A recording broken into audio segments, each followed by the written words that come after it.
Welcome to Friday Education Channel. बिस्मिल्लाहिर्रहमानिर्रहीम। अस्सलामु अलैकुम।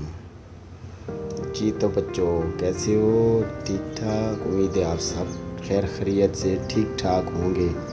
तो आपने कल का सबक याद किया ना?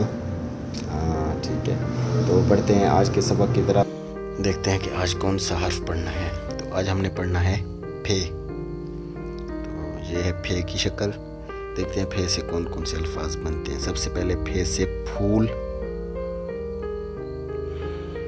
और फे से फल यानी फ्रूट।